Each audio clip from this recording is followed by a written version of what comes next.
বিসমিল্লাহির রহমানির রহিম। করেছো, অনেক চুরি করেছো, অনেক ডাকাতি করেছো, নিজের ইচ্ছা মতো জীবন যাপন করেছো, ভয়তে কেউ তোমার উপরে কোনো কথা বলতে পারে নাই। তুমি তো পার্টির লোক ছিলে, তুমি গুন্ডামি করে, বদমাশি করে, মস্তানি করে যা তার উপরে হাত তুলে দিয়েছিলে, জুলুম করে ফেলেছিলে, কিন্তু তোমার উপরে কথা বলার মতো কেউ ছিল না, কারণ তুমি পার্টির লোক। তুমি একবার শুধু আওয়াজ করবে, আমি অমুক জায়গায় ফেসে গিয়েছি, আমাকে ধরে নিয়েছে, ফোন করেছে, গ্রেপ্তার করেছে পার্টি। ওদিকে মন্ত্রী ফোন করে বলছে, এই থানা ওসিকে বলছে, তোমার এত বড় সাহস, তোমার এত বড় স্পর্ধা, তুমি আমার পার্টির লোককে তুমি ধরতে পারো, অ্যারেস্ট করতে পারো, এত বড় সাহস? বলছে, স্যার না, আমরা অস্ত্র সামনে ধরেছি। বলছে, অস্ত্র সামনে তোকে ছেড়ে দাও, এত বড় সাহস? এই বুকের পরে স্পর্ধা, এই দাপট, এই ক্ষমতা তুমি কার উপরে দেখাতে চাও? দুনিয়ায় দেখাবে কতদিনের জন্য?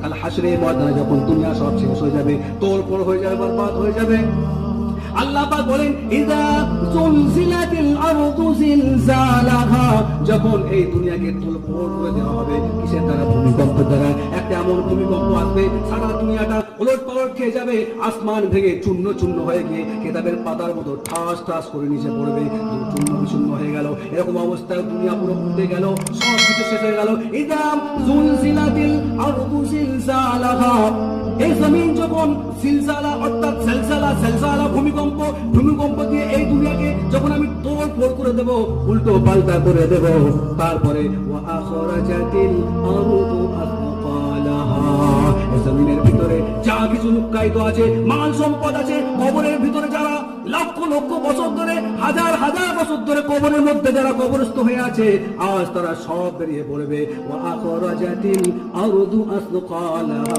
ওয়া ক্বালাল ইনসান, কাফেররা বলবে, কি হয়ে গেল? আমরা তো কিছুই বুঝতে পারি না, আমরা তো নেশাগ্রস্ত মতো লাগছি, অথচ আমরা তো নেশাই করি নাই, কেন আমাদের এই অবস্থা হয়ে যায়? মানুষ পেরেশান হয়ে গেল, হায়রান হয়ে গেল। এমন অবস্থার মধ্যে একজন মেয়ে ছেলে বলা হচ্ছে, আল্লাহ রাসূল বলেন, আল্লাহ রাসূল বলছেন, কিয়ামতের পরিস্থিতি এতটাই ভয়ানক পরিস্থিতি হবে যে একজন মেয়ে ছেলের পেটের মধ্যে বাচ্চা ছিল, সেই বাচ্চা কেমন করে, কোন অবস্থায় গর্বিত, সেই গর্ভের বাচ্চাটা কখন যে নিচে পড়ে গিয়েছে সে কিছুই বুঝতে পারে নাই।